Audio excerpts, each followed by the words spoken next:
welcome to Inner Wellness. I am super excited that today we have Aly and Erica from the Courageous Wellness Collective and podcast. So we're going to discuss all things health and wellness, what it means to them. And yeah, I'm so glad that you're here. Welcome, Aly and Erica. Thank you. Thanks for having us. We're excited to be here. Oh, honestly, this just means so much to me. I think what would be great is obviously I'm a massive listener of your podcast, but it would just be really great for our listeners and viewers to have a background of both of your stories because you've both been through so much, and it would be great to just break it down. Yeah, Erica, do you want to start? You want me to? Yeah, I can start. So where to begin? I'll start before Aly and I came together for Courageous Wellness, and it's my personal wellness journey.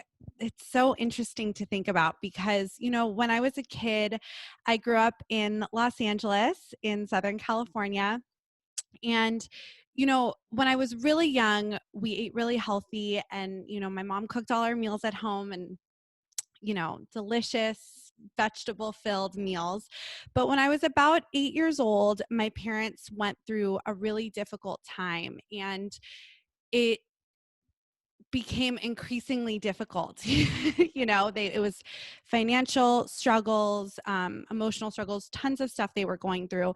And my mom started working 2 jobs. So she didn't have time to cook and prepare meals anymore. And I was also that kid on free lunch at school at that time. And as we know, in the United States, we don't give the most nutritious meals as part of school lunch.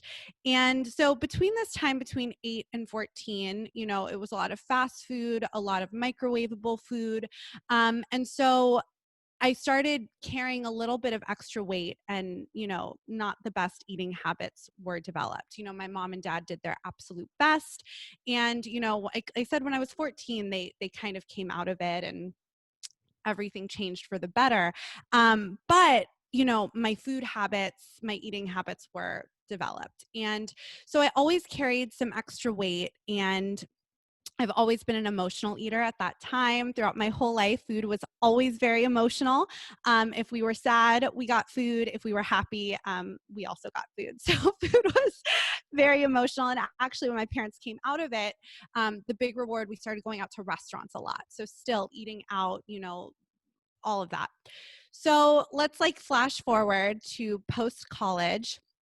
And I was the heaviest I had ever been. And I was working on a couple of TV shows. Both Aly and I have backgrounds in entertainment. And I just didn't feel good about myself. And I was waiting, right? Because I had this extra weight on my body, I was just waiting if I lost the weight, then my career would get even better. If I lost the weight, then I would meet the man of my dreams, X, Y, and Z. And, I now know that that is absolutely not true at all. But at the time, and I think a lot of people who want to lose weight feel like when they lose the weight, their life will begin. And so actually, and up until that point, my eating habits, my dieting habits, I was never really a dieter. I would go to the gym for 2 weeks or quit dairy for 2 weeks, but it really was about 2 weeks. And then it just would lose 5, gain 10, right? So it was about the time when I was in my early 20s that it actually was the catalyst was a really bad date. I went on a really bad date, and I called a friend I practiced Buddhism with. Aly and I met through our Buddhist practice. This was way before I met her, but I called a Buddhist friend, or maybe that Buddhist friend called me at that moment. And the guy didn't call me after I went on the date. And I was crying on the phone with her. And I was like, if only I was thinner, smaller, prettier, he would have called me back, right? I literally said that to her on the phone. And she just was like, wow, Erica, you don't value yourself at all. And it really struck me at that moment. And she said some other things to me as well, but it made me go home, and we chant as a part of our Buddhist practice. So I went home and I started chanting, and I wrote down in front of my altar, you are a treasure, to start deeply treasuring yourself, and you are precious. And I wrote these like positive affirmations down, and then I just started chanting that way. And honestly, my whole life changed, and I didn't lose at that point any weight. I loved myself. I treasured myself. My career started like exploding on these TV shows. I met the man who is now my husband, the most amazing man in the world, before I lost any weight. My whole life transformed. And then subsequently, sorry, this is a lot longer than I thought it was going to be, but I'm about to wrap up. And then subsequently, I started moving my body because I enjoyed it. I stopped doing that. Like, I'm going to go to the gym and lose 10 pounds. I just started going to the gym because I enjoyed it. I found a workout class that I really loved, and I only went maybe 2 or 3 days a week. Didn't change the way I ate consciously. And I lost 50 pounds in less than a year. And it was pretty unbelievable. It wasn't intentional by any means, but it was just when I began to love and accept my body as it was, the weight really did fall off. And, I will always be an emotional eater. I'm still an emotional eater. The accidental weight loss, as we can call it, did lead to a lot of body dysmorphia because I didn't see myself that way. So there's a lot of other layers that I've since had to go through in my nutrition and wellness journey. But that was really the start and the beginning, and led into me meeting Aly and her journey. So I'll let her kind of take it from there and introduce us as a podcast as well. Sure. Thank you. I always love hearing your story again, even though I know it. So I have a very different sort of experience than Erica. My health journey has been a little bit more medical in my experience. I had always been interested because I'm a performer. So as Erica said, we both have entertainment backgrounds. I've spent the last decade plus. Actually, I studied in the UK back in 2006 in musical theater, but as a theater performer primarily, and a singer. And so I've always had to be like sort of conscientious how I was fueling my body. So I had tried different things. I also like had a big experience with terrible skin at one point early in my 20s where I gave up dairy. I was always experimenting with nutrition really to see how it would affect me. But when I was 29, which is 5 years ago now, I got diagnosed with a rare form of cancer. It was a tumor on my back, in my back, I should say. Started in the skin and grew down. So it was barely it looked like a little bruise on my back that wasn't going away. But I sort of was suspect about it. I had never had any sort of skin stuff before. So I went, ultimately, it took over a year to get diagnosed. And then I had some experiences with doctors telling me to ignore it, that it was nothing. So I'm really conscious of sort of being your own health advocate now. But long story short, got it diagnosed and I found out it was cancer. And I wound up having to do 3 surgeries. And I was really fortunate because we caught it in the phase before it had become aggressive. So it was slow growing at that time. And I was able to have it treated only with surgeries. Now it did take 3, but I didn't have to do any chemo or radiation. So I was really, really, I don't know, it's a very Buddhist thing to say, but I feel very protected in that scenario. And while I was healing, sort of from the final surgery, when I had like 16 staples in my back and just sort of out for the count, unable to work, I found myself really craving meat, to be honest. And I had been vegetarian. I've been dairy free now for over 10 years, but I had been vegetarian for about 4 years at this point. I wasn't a full vegan. I would sometimes eat fish, sometimes pescatarian, sometimes eat eggs as well. But I was in recovery and I was dreaming of steak and I was like, what is going on? Right? Like, what is going on? I have not craved anything like this. But I was like, you know what? My body's really talking to me. It's the first time I really had that hit where it's like, maybe my body knows what it needs right now, not just what I think it needs, but like it's speaking to me. So I got a piece of steak that was very well sourced. We have, a meat sort of factory farming issue here in the US, which is another story we can go into. And I made this piece of steak and I felt amazing after eating it. So I really started to tweak my diet a little bit. I'm still a proponent of a very vegetable forward, whole food based diet, but I found out that my energy levels skyrocketed. People around me started commenting on, "Oh, I've never seen you with this much energy before." So that was really the introduction, more into how intelligent our bodies are, how even if I'm feeling it a certain way, we're not immune. Doesn't matter how young and healthy you are, we're all susceptible. We're not invincible. And it really gave me a new appreciation for my body, and drove me into a deeper interest in nutrition specifically.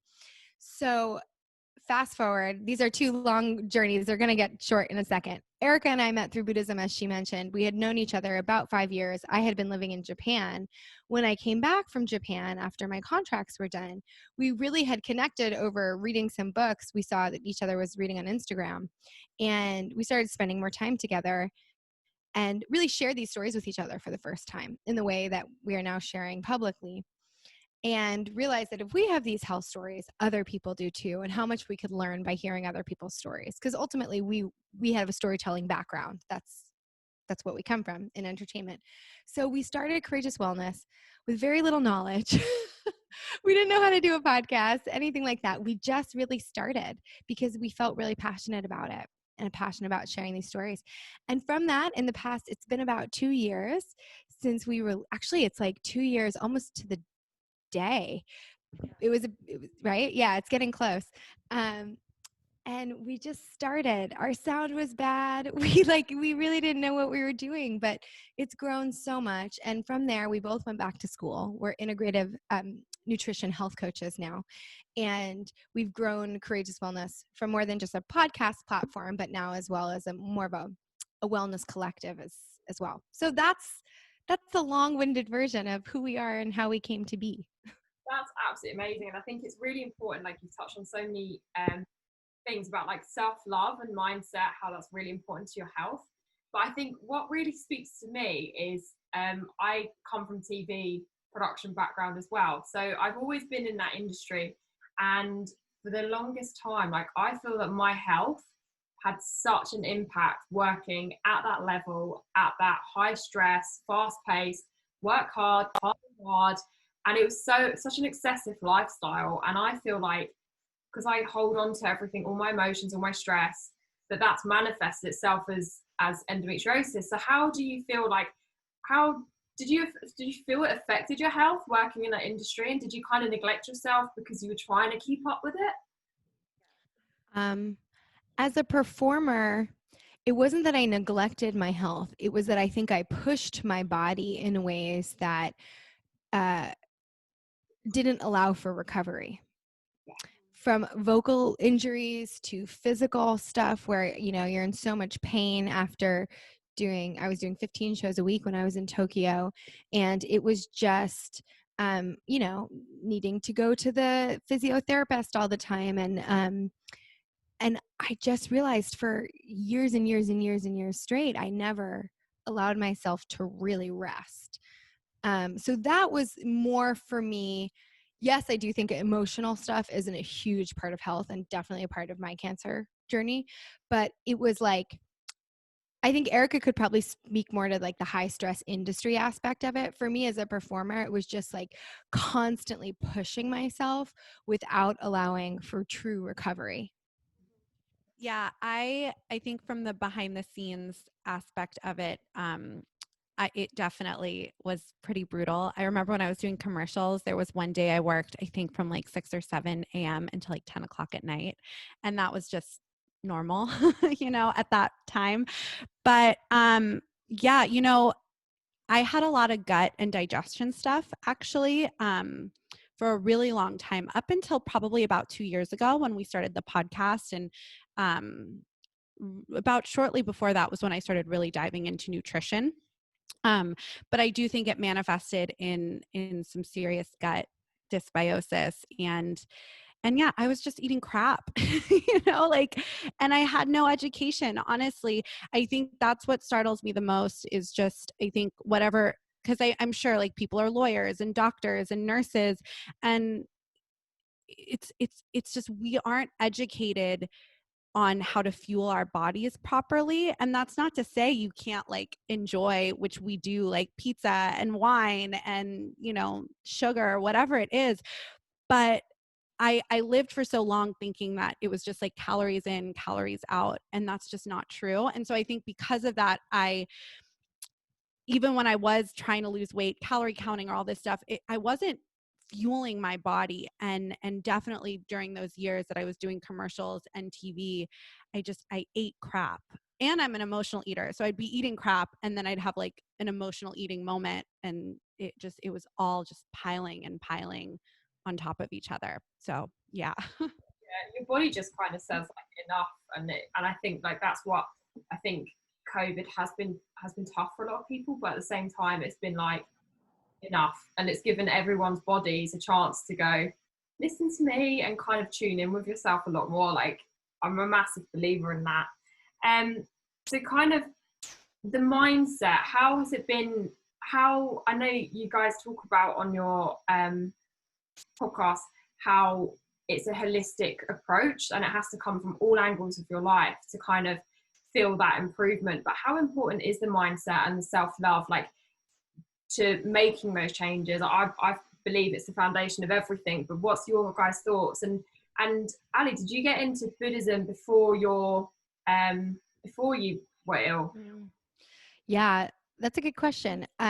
Well, the first part of that, we absolutely think it's, you know, we're aligned with you in the fact that it's absolutely vital, because you can eat or drink the green juice, you can eat the kale, but if your mind isn't right, you know, it's so deeply connected to our bodies that it doesn't really matter.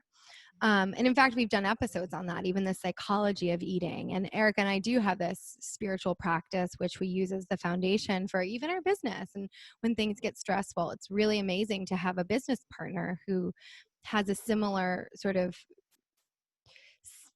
tool to use as far as or perspective in the way that they try to approach even obstacles and stress that ultimately comes along. I actually came to Buddhism I'm going to say like, it was about a year before that I was diagnosed that I was introduced to the practice, and about 6 months before that I really sort of joined officially and said, yeah, this is what works for me.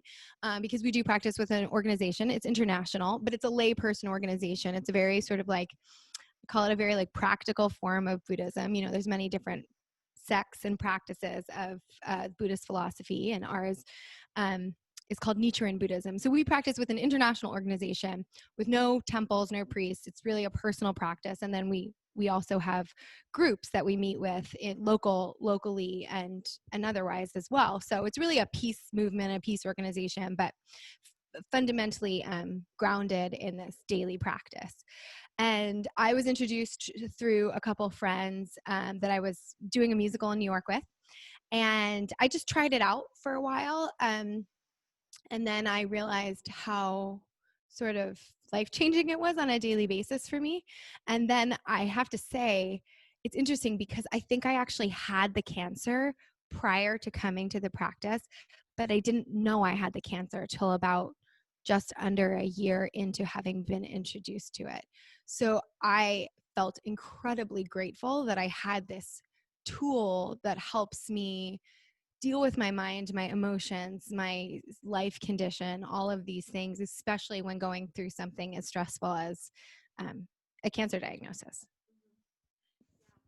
And to answer, to that part about self-love and like the whole holistic part of wellness and lifestyle, we had, I think it was in January of 2019, we had a nutritionist, Robert Yang, on the podcast. And he said something that's really stayed with me, a year and a half later. And he talked about the fact that, like, if you think of our health in terms of, we have these buckets, like we have a bucket. And when the bucket starts overflowing, that's when we get sick, right? Like, it doesn't matter. That's when chronic illness happens, cancer happens, whatever, you're going to get sick. And he said, so what we have to do, and when there's a trauma, any sort of trauma that we can't control, right? Like COVID, a global pandemic, losing our job,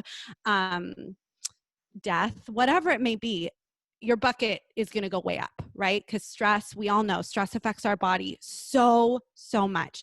So we can't control the traumas that happen to us that will raise our buckets to the tippy top. So we have to maintain like low levels of this bucket. So when a trauma happens or something we can't control happens, it doesn't overflow and we don't get sick. So that's just stayed with me since he said it. I really like the analogy of it. And so it's like, how do we keep our buckets low? Of course, eating healthy, nutritious meals is a part of it, but that's not the whole part of it, right? We have to keep our mental health, our spiritual health, our physical health, and that looks different for every single person. But it's all really important, or else we will get sick. And I think that's why, I mean, people are sicker than ever before, and we have all this knowledge and information and access, yet we're just getting sicker and sicker and sicker. So if it was just one pill or one diet or one physical exercise, we'd all be great. But it really is the whole thing. You can't ignore. You have to, and I think that's what's hard about it is, and I think too, like having a spiritual foundation that is a daily practice, feel like you have to have a practice, whatever it may be. It's different for everybody, but having one thing that you're disciplined in does kind of bleed into everything else as well. I think it's super interesting in your podcast that you bring on people who talk about like finance literacy and because that's obviously a major stress player. And it's interesting, we do live in a world where it's like, well, let's just take one pill, and if that doesn't fix it, then you're like, enough, I've had enough of that, and move on to the next thing. And I think what I also love that you strongly say on it is everyone should go to therapy, and I am such a believer of that. Like, even if you think you're of sound mind, but like, how can you, like, from your guys' experience, how do you think we can kind of switch that people start seeing stress as bad as sugar, and you know that is actually a major killer in our world now? And it just, how do we flip that? How do we get people to listen to their bodies? Yeah, I think that's a good question, and it's like the $1 million question, you know. Something that's really been enlightening to me on this subject is learning more about the nervous system, because it really shows you how stress is intricately linked to our health, especially to our gut. And the gut, as you know, Erica often talks about, is sort of, it's, you know, we call it our second brain, but in some ways it's our first brain. It has deep impact on the immune system, on our mental health. Our serotonin is created in the gut, you know, on digestive, obviously our digestive health, but all other things too, even inflammation, which is really thought to be the root of most chronic illness now. If you have this leaky gut because your gut villi don't keep the toxins out of your bloodstream, which happens through food and all different other things, and stress, it really can be the root cause of so much. So one of the ways I talk about as far as stress management goes, because you're right, Georgia, like we live in a society where our human bodies are not able to decipher the difference between an actual threat where we need to go into this fight or flight mode and actually in order to survive, versus a perceived threat like a stressful email, or someone messing up your order at Starbucks. Like, your body should not have the same raging sort of stress levels that it does from running from a tiger, and sometimes stress is really real, and that response, which is our sympathetic nervous system, that fight or flight response, is really important. It's key to survival.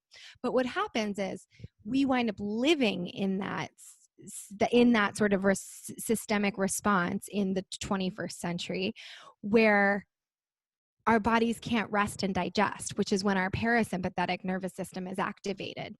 And so I think, what we talk about a lot is just the management of it, activating the parasympathetic nervous system, really doing some deep breathing exercises, singing, using your voice, actually singing, chanting like we do for Buddhism, like actually activates the vagus nerve, which is central in the parasympathetic nervous system.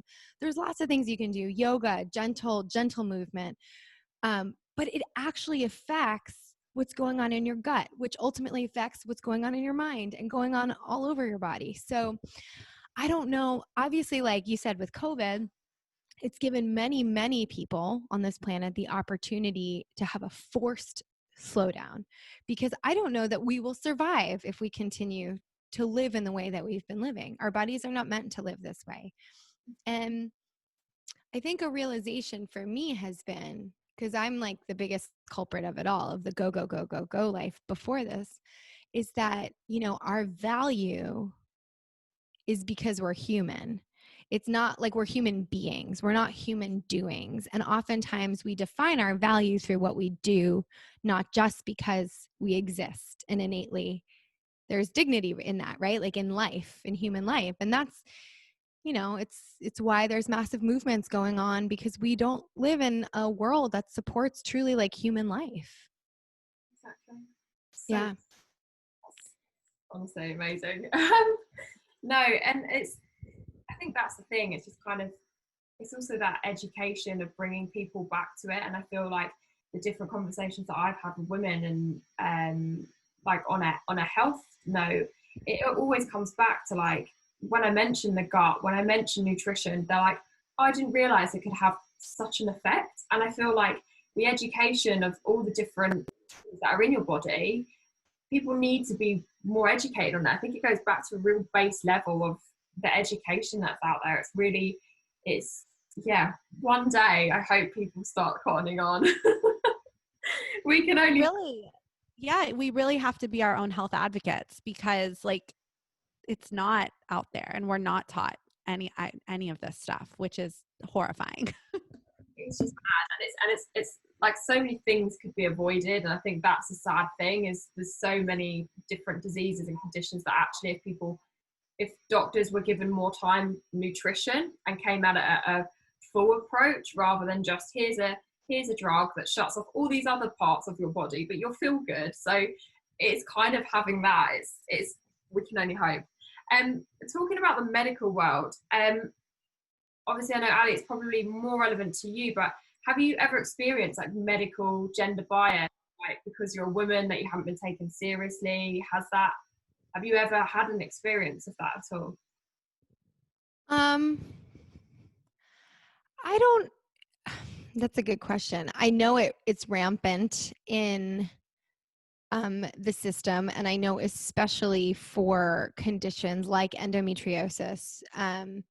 We did do an episode on the show with Laura Parker, who is a big advocate for women's health, and she really is like so open and out there with her own experience and her fears and her medical experiences and everything. She's just really, really like puts it all on the line.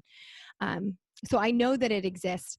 I think for me, it's interesting. I went to the first time that I brought up what was going on with my back was when I went into my doctor's office, because I was having a really bad winter bug. And I thought it was just like a virus and it was going to go away, but it was 3 weeks in and I was like, oh, I was really feeling terrible. And I said, I just need to make sure it's not like a infection in my chest or something. So my doctor wasn't there and she couldn't see me. So I was like, it's okay. I'll go see another doctor in the practice, a male doctor. And I said, when I'm in, hey, can you check out my back? And he was the one who like barely glanced at it and told me to ignore it. And it wasn't until I went back to my doctor and she really spent the time and she took proper notes, and then she followed up the next time I was in to look at it, that she then sent the referral to go get it really checked out by a specialist. So I don't know if it was overt gender bias by any means, but it was neglect as far as really being listened to. Now, that might be one doctor from another doctor, but that was just my personal experience. I also think that this, in the medical world, we think that like, professionals, medical professionals are just like gods, like know all, cure alls, but they're humans. And some of them are incredibly talented and incredibly skilled, but they often have differing opinions too. And I had that sort of mid-surgery within the same massive like hospital. Um, I had oncology and dermatology deeply disagreeing with each other. So that was a complex thing too, which I won't go into the details of, but it took me having a giant hole in my back to then get sent to the operating room in oncology and getting the proper tests. So I don't know. To me, it hasn't been an overt experience. Do I know that gender bias exists? Absolutely. Do we know statistically that there is systemic racism? Especially, I don't know statistically in the UK, but I know in the US, and it's something we're dealing with, something we talk about on the show. Absolutely. So until we can drastically change these systems, we do need to educate ourselves as much as possible to be our own health advocates, and if something doesn't feel right to you, like trust that. That's sort of my advice in that. Yeah, no, amazing. And it's so true. Like your gut is always talking to you, your body's always talking to you. And I think we all just need to remember that. And it's been quite interesting having different conversations with people. Is you're actually, like, especially in America, when you pay for your healthcare, you're allowed to interview your doctor. Like, you are paying, and you can fire them if you're not happy with it. And it's fascinating, because all of these conversations always end up coming back to mindset, on what you believe and how you view things. So it is, the mindset's just absolutely amazing. And another thing I kind of wanted to touch on is women and body image. Erica, you've dealt with this a lot, and how do we kind of, in this society, obviously you guys have got the podcast, you're really big on social media and everything, like how do we keep ourselves channeled and away from letting that affect us? But also, obviously you can help build businesses and build communities online, but how do we stop ourselves that affecting us mentally and our body image? Like, how do we approach that as women? How do we progress in that? Yeah, it's a great question. And honestly, I think it's lifetime work. I think it's really hard. Obviously I have this story and this experience of weight loss and weight gain and body dysmorphia and emotional eating. But I think every single woman experiences difficult body image, right? At different levels. I've never met a woman who doesn't. I just never met a woman who doesn't. And so I think, what's really helped me is reading and educating myself on where this comes from. And I think it's really interesting again. And I'm really diving deeper into this work actually right now. But really it's like, where does this ideal, quote, ideal body image even come from? Where does it stem from? Whose gaze is it? Is it a white male gaze? Was it always this way? So I can't speak 100% to it right now, because I'm currently reading and doing the research and the work to try to really deeply understand this dysfunctional body image that has been placed on women, and especially, right, women of color. It's so interesting, all of this, but there isn't one woman who doesn't struggle with their bodies. And I think for me, I have to really talk to myself, like doing this work, having an understanding of nutrition and food, and, especially in this country, right? Like how messed up our food system is, and how much food is actually working against us. They want us to be addicted to sugar, what that does to our health, X, Y, and Z. But then, I've gotten to a place where I just have to be really kind and accepting of myself and my choices. And actually through this quarantine and this pandemic, I've actually been the kindest to myself I ever have been, because food and access and all of that just had such a different meaning than ever before. Like, it's just such a privilege to even have food in your refrigerator and have choice. And, Yeah. And then leaning into those cravings when I do have them, and being like, it's okay if my spoon is in a jar of peanut butter tonight, or I'm having 3 extra slices of Swiss cheese. It's learning that, just like one healthy meal doesn't make you skinny, 1 or 2 unhealthy meals don't change your body composition, but we act like it does, right? It's like you eat the pizza or you eat the box of donuts or whatever it is that's your food, and you just hate yourself. And I think that's where I'm trying to go. It's like, that's not even real, because that doesn't really change your body, 1 meal, 1 binge, whatever. So anyway, it's not really answering your question, but I'm currently doing the work. A book that really helped me that I've already finished and read is Women, Food, and God by Janine Roth. And I think it's a great book regardless of your gender identity or your relationship with spirituality. It's just a really good book because she talks about our relationship with food is really the key to everything, right? Like mindset, everything we're talking about stems from what is our relationship with food and our bodies. And something that she talks about too that's really interesting to me is a lot of times we look to food, and for some people it's alcohol or shopping or sex or whatever it may be, right? We all have our thing, but it's really to like prevent us from feeling pain and feeling our feelings. And I definitely do that with food. If I'm sad, if I'm having a hard day, historically I've wanted to eat, right? Instead of just sitting there. And I thought that was really interesting. And she works to try to get women, it's like if you're really able to do this work that she presents in the book, her goal is just you can eat whatever you want and just stop when you're full. And I think that's a really interesting concept too. So I really would recommend for anyone with an emotional relationship to food or their body, Women, Food, and God is a great place to start. But I think it is lifelong work. And I've been in this, my weight loss journey, my self-love journey. It's been about 6 years. It was 2013, I think, that it began. It was 2014 when I lost the weight. It's like now I'm just getting to a place where I feel like I have some food freedom and I'm not constantly, or I feel like my relationship with food is changing, right? Like 6 years into this work. So I think it's really about being kind to yourself through the process. And yeah, it is a lifelong journey. And it's fascinating what I am learning about where the ideal female form and body comes from and how it's total BS. Like it doesn't exist. And learning that, it's fascinating to me. Amazing. And so empowering as well.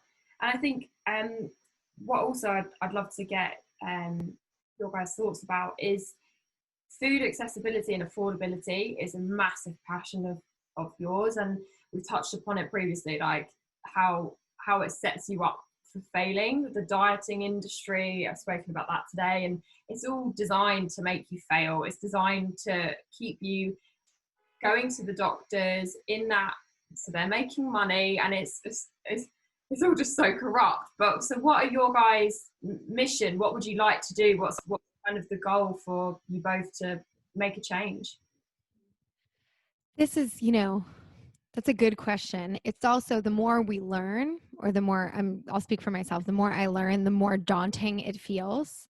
Because as much as this started out as a mission of ours in the beginning, or grew pretty early on, even through some of our own experiences in our life, we did some work with it's local to Los Angeles, the West Side Food Bank. We've done episodes on this about food insecurity, how it displaces people from their homes. We have a big problem with that even in our city. And it's not, it's not what you think. It's not what people think it is, right? Like sometimes it's the difference between, because we have such incredibly high costs of housing, sometimes the difference for some families is either buying food or staying in their home. It's so food insecurity is rampant, and then it sort of is tied into all aspects of life.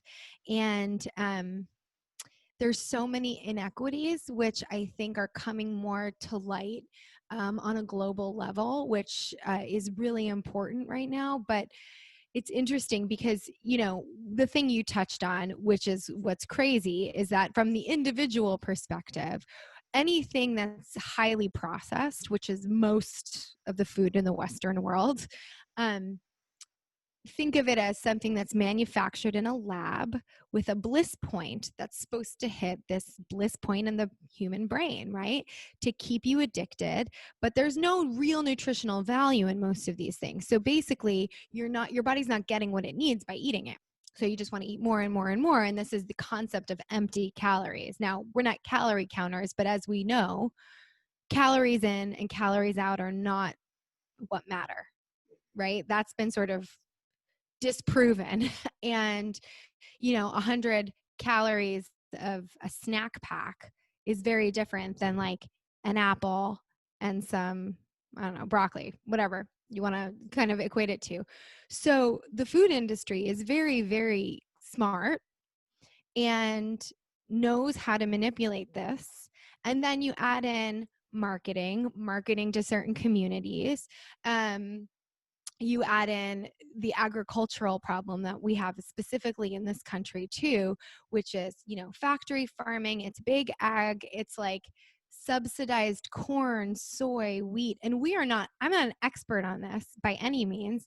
I've just started doing my own research on this. And it's like, the more you research, the more you realize like all these different systems are in on it. Big pharma, the medical system, all of it. And we have most of our medical system is for profit too, works directly with the pharmaceutical companies. So the food that's manufactured is there to like make you sick so that you buy more medicine, which like ultimately, feeds into the medical system. It's a really crazy, intricate, it's mind-boggling. And so, yes, we're very passionate about food affordability and accessibility because not only is a lot of the food manufactured to like set for people to fail, basically, in the sense that like, it's there to keep you addicted and sick, just like any other addictive substance. But also, in this country at least, you can go in certain parts of Los Angeles and they're what we call food deserts, which there's no access. Like certain communities literally don't even have access to fresh food, even if they wanted that as a choice. And if you're on any sort of, government subsidy or anything like that, you have only access to soda and chips or whatever processed foods and not fresh foods.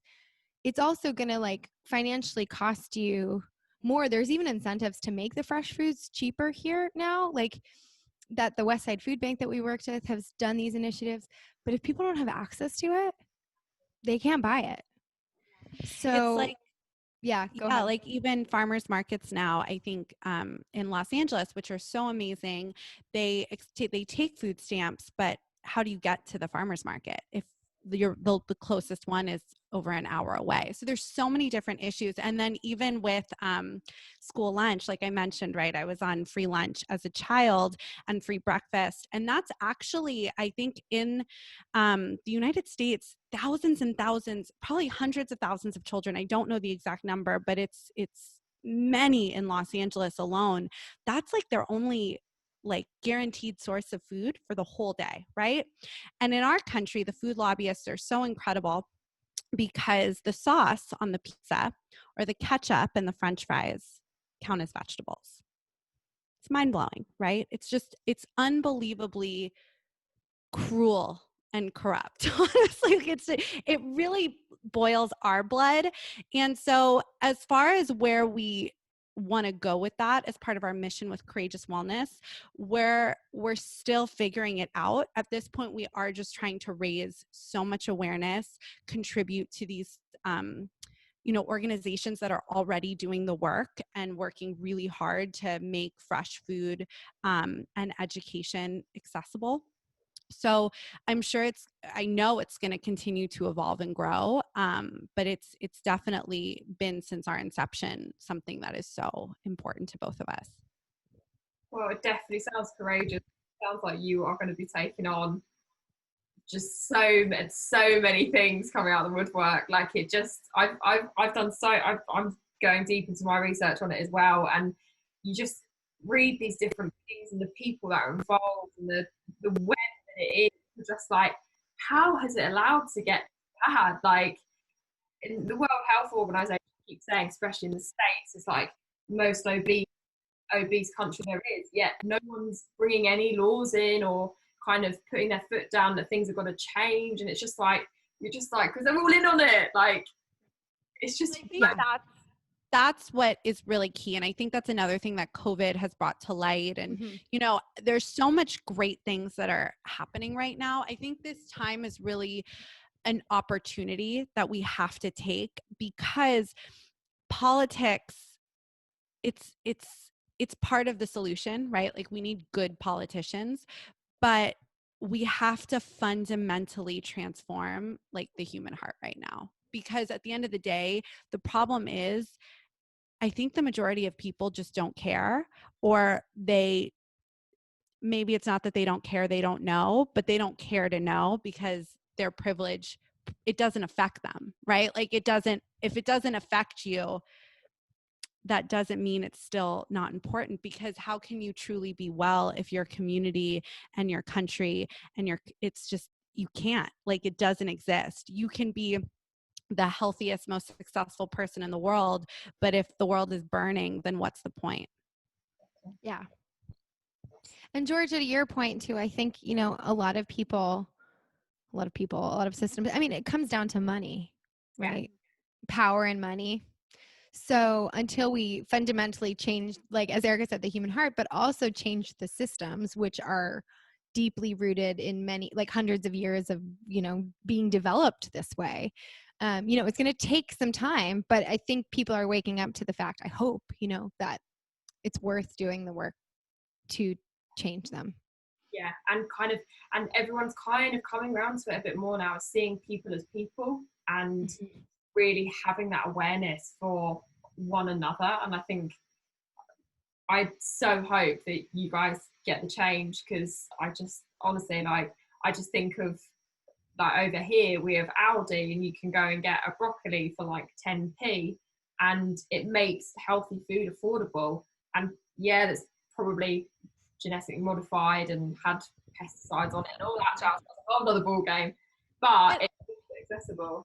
And honestly, I think there is so much emphasis on organic and all of that, and that's great. And we can, obviously, we know the benefits to that. But at the end of the day, just eat vegetables. Like, it doesn't matter. I think people get so caught up in, like, oh, it's so, like, hippie or privileged or wealthy to eat organic. Screw organic. Like, if you have that choice and you can do that, go do it.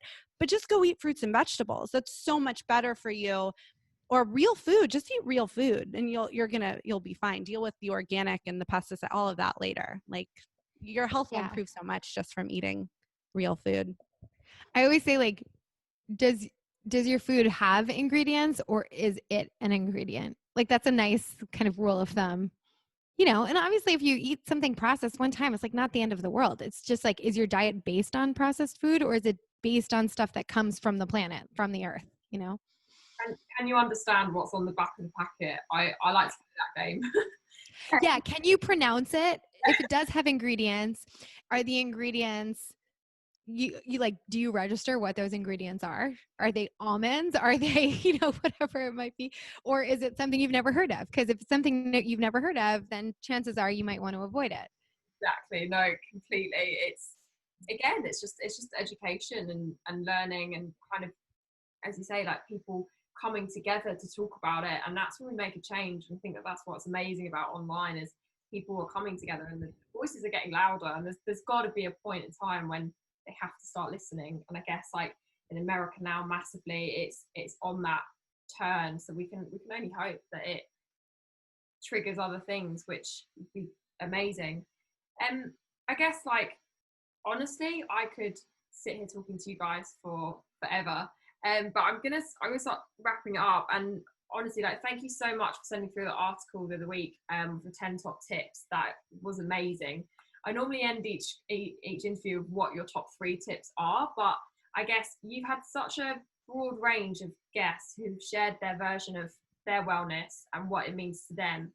what would you say your biggest 3 things are that you've taken away from all the different guests that you've had on? I know it's a lot, but what would you say your top 3 that really stick in your mind? That I'll start and I'll take one, and then Aly, you can take another one too. Um, One that really jumps out at me, even as you say that, is something we've learned is that every single person who has a wellness story, success story, entrepreneurial journey through wellness, they all have a daily practice. They all have a daily practice that they commit to every single day. And so I think that is really key. And I think that can be really hard for so many people. But daily practice is such a big one. Be that, we chant, be it someone else meditates, be it earthing. There's so many different daily practices, but every single person we've interviewed has a daily practice. Yeah, that's definitely the one that jumps out the most. I would say a second one is, as Erica said, we have a lot of people that we've talked to are entrepreneurs in some sense. And I would say that they have this ability to, if they really have a mission attached to what they're doing, regardless of what area it's in, if they really feel so strongly that they need to contribute and create value in whatever way, whether it's being from making kombucha to, to financial services for women or whatever that might be, that they look at obstacles that come along in their journey, and no's that come along, like every time they're said no, they're told no, that's not an end point for them, because we're all going to have obstacles, we're all going to be rejected, we're all going to be told no, but that the mission behind the work that they feel passionate about is stronger for them than the rejection of the no's. That would be my second one. Erica, do you have a third? I did, and I just lost it while you were talking about that. I was like, oh, that just reminded me. Oh, I got it. It came right back. This is another one, and we also did it too, is just start. Everybody just started before they were ready, before it was perfect, and they grew and developed from there.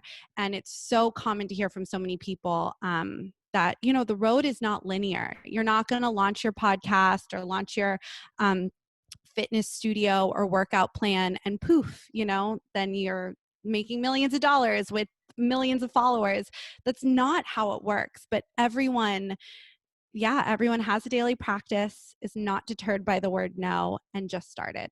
So I think those are 3 really big things to a wellness journey. Amazing advice, and that's spoken straight to me. Like, obviously setting up Inner Wellness like this, you guys genuinely are such an inspiration of what you've grown and what you're working towards. Honestly, it means so much for you to join me tonight. It really does. And where can people find you? So we are on Apple Podcasts or Spotify or anywhere podcasts are found. You can find us. We're Courageous Wellness. And you can find us online at courageouswellnesspodcast.com. And we also offer health coaching services. And then, we're on Instagram at Courageous Wellness. Yeah, and we release new episodes every single Wednesday. So if you subscribe, you'll get a brand new episode every Wednesday. And we have a new website launching this summer, so you can look out for that as well. Exciting times ahead. Honestly, thank you guys so much. Honestly, it does mean the world to me. Thank you so much. You're so wonderful. Thank you for having us on. And you have such a bright light about you and such an amazing energy that you can even feel over a screen. So over Zoom for having us. And thank you for having us. And we're so excited for your platform as well. I mean, what you're doing is really important, and it's always good to have friends in different countries. And when we can travel again, maybe we'll go to a wellness thing in the UK. That'd be fun. I love that. That's amazing. Okay. Thank you so much. Bye.